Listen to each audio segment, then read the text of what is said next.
नमस्कार और स्वागत है। आज हम एक बड़े दिलचस्प टॉपिक पर बात करने वाले हैं, सफलता के पीछे की सोच, मतलब कि साइकोलॉजी। हाँ, नमस्कार। हमारे पास कैरल ड्वेक की जानी मानी किताब माइंडसेट पर आधारित एक हिंदी ऑडियो बुक स्क्रिप्ट के कुछ हिस्से हैं बिल्कुल। और हम इन्हीं से समझने की कोशिश करेंगे कि भाई हमारी सोच, हमारा नजरिया हमारी सक्सेस को कैसे तय करता है। क्या ये वाकई बस किस्मत या टैलेंट का खेल है या कुछ और ही बात है? ये समझना खासकर आजकल के युवाओं के लिए जो अपना रास्ता बना रहे हैं, मेरे ख्याल से बहुत जरूरी हो सकता है। बिल्कुल सही कहा। ये स्रोत मतलब ये स्क्रिप्ट साफ बताती है कि आपकी मानसिकता, आपकी सोच ही आपकी कामयाबी की जड़ है। अच्छा। हाँ, ये कोई छोटी मोटी बात नहीं है, ये एक फंडामेंटल सच्चाई है। इसे समझ लिया तो जीवन की दिशा बदल सकती है। स्क्रिप्ट में जो पहली चीज मुझे दिखी और काफी अहम लगी वो है दो तरह की सोच, है ना। पहली है फिक्स्ड माइंडसेट। Fixed mindset. इसका मतलब शायद ये हुआ कि ये मान लेना कि भाई हमारी बुद्धि, हमारी काबिलियत, ये सब तो बस पैदाइशी है, बदल नहीं सकती। एग्जैक्टली। जैसे पत्थर पे लकीर कि बस मैं तो ऐसा ही हूँ। हाँ। और इसका नतीजा क्या होता है? ऐसे लोग ना मुश्किलों से, चैलेंज से कतराते हैं। अच्छा, क्यों? डर लगता है कि कहीं कोशिश की और फेल हो गए तो मेरी कमी पता चल जाएगी, है ना। असफलता उनके लिए बहुत बड़ी शर्मिंदगी बन जाती है, जैसे कोई दाग लग गया हो। ओहो। उनके अंदर की आवाज यही कहती है, बस मैं इतना ही कर सकता हूँ या ये मेरे बस का नहीं है। समझ गया। तो ये तो काफी लिमिटेड सोच हो गई। बहुत ज्यादा। और फिर दूसरी सोच भी है जो आपने कहा, इसके बिल्कुल ऑपोजिट है, ग्रोथ माइंडसेट। हाँ। ये क्या चीज है? हाँ, ग्रोथ माइंडसेट। देखिए, ये वो विश्वास है कि हमारी काबिलियत फिक्स नहीं है, पत्थर की लकीर नहीं है। अच्छा। मतलब हम मेहनत से, सही तरीकों से, दूसरों से सीखकर किसी भी स्किल को, किसी भी हुनर को बेहतर बना सकते हैं, अपनी इंटेलिजेंस को भी डेवलप कर सकते हैं। अरे वाह। ऐसे लोग ना चुनौतियों को, चैलेंजेस को एक मौके की तरह देखते हैं। मौके की तरह? हाँ, कुछ नया सीखने का मौका, खुद को इम्प्रूव करने का मौका। असफलता उनके लिए दुनिया का अंत नहीं होती है, तो क्या होती है? वो उसे एक जरूरी सबक मानते हैं। अच्छा, ये काम नहीं किया तो कुछ और ट्राई करते हैं। आलोचना को भी वो पर्सनली नहीं लेते हैं, बल्कि सोचते हैं कि चलो कुछ सुधारने के लिए जानकारी मिली। उनका एटीट्यूड होता है, शायद मैं ये अभी नहीं कर सकता, पर सीख सकता हूँ, कोशिश करूंगा। ये सोच हमें अपनी बनाई हुई लिमिट से आजाद करती है। ये तो पूरा नजरिया ही बदल गया।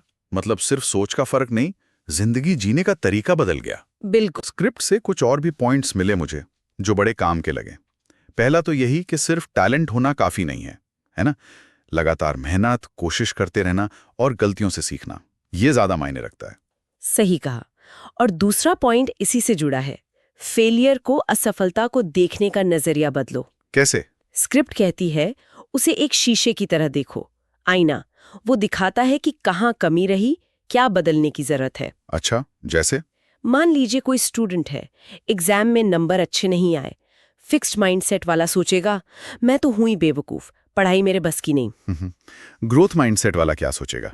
लगता है मेरा पढ़ने का तरीका ठीक नहीं था, अगली बार कुछ और ट्राई करना पड़ेगा। शायद नोट्स बनाने का तरीका बदलूं। फर्क देख रहे हैं? हाँ हाँ बिल्कुल। एक खुद को कोस रहा है, दूसरा हल ढूंढ रहा है। एग्जैक्टली। तीसरा सबक भी इंटरेस्टिंग है कि चैलेंजेस दुश्मन नहीं है, वो तो दोस्त हैं जो हमारी असली ताकत जगाते हैं। बिल्कुल। मुश्किल सिचुएशन ही हमें अपनी लिमिट्स पुश करने का मौका देती है, वहीं ग्रोथ होती है। सही बात। और चौथा सबक जो मुझे बहुत गहरा लगता है, वो है शब्दों की ताकत। खासकर दो शब्द। कौन से? कभी नहीं और अभी नहीं। स्क्रिप्ट कहती है, मैं ये कभी नहीं कर सकता, इसकी जगह कहो मैं ये अभी नहीं कर सकता। अभी नहीं। हाँ, इस अभी नहीं में एक उम्मीद है, एक पॉसिबिलिटी है कि आगे सीख जाऊंगा, आगे कर लूंगा। ये छोटा सा शिफ्ट है, पर मुश्किलों से लड़ने का पूरा तरीका बदल सकता है, खासकर जब कोई नई स्किल सीख रहे हो। कमाल है। ये येट वाली बात है ना, द पावर ऑफ येट। हाँ, वही। पांचवां सबक भी है, दूसरों की सक्सेस से जलो मत, उनसे सीखो, प्रेरणा लो। हाँ, देखो कि वो कैसे सफल हुए, उनसे क्या टिप्स मिल सकती हैं, बजाय ये सोचने के कि अरे वो तो कर गया, मैं रह गया। तो ये सब जानना तो ठीक है, पर सवाल ये है कि इन्हें रोज की जिंदगी में लाएं कैसे। मतलब सिर्फ जानने से तो नहीं होगा। नहीं, बिल्कुल नहीं, प्रैक्टिस चाहिए। स्क्रिप्ट कुछ तरीके भी बताती है। अच्छा। जैसे रोज खुद को याद दिलाओ, एक मंत्र की तरह, कि मैं सीख सकता हूँ, मैं बेहतर बन सकता हूँ। जब कोई गलती हो तो डांटो मत खुद को, पूछो ठीक है, इससे क्या सीखा। अच्छा। अपनी तुलना दूसरों से करने के बजाय अपनी इम्प्रूवमेंट देखो। कल मैं यहाँ था, आज थोड़ा आगे हूँ, ये देखो। सेल्फ कंपैरिजन, दूसरों से नहीं। बिल्कुल।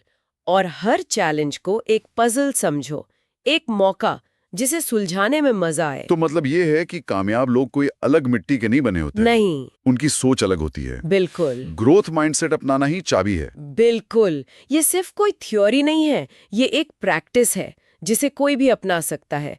और ये हमें सिखाता है कि हमारी पोटेंशियल की कोई सीमा नहीं है, बस उसे सही सोच और मेहनत चाहिए।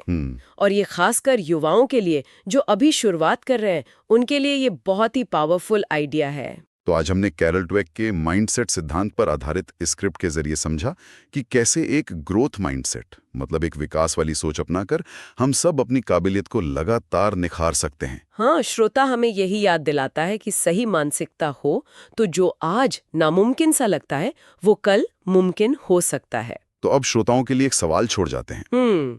सोचिए, आपकी अपनी जिंदगी में ऐसा कौन सा चैलेंज है या कौन सा लक्ष्य है जो अभी आपको असंभव सा लगता है, और आप ग्रोथ माइंडसेट अपनाकर उसे संभव बनाने की तरफ आज कौन सा पहला छोटा सा कदम उठा सकते हैं।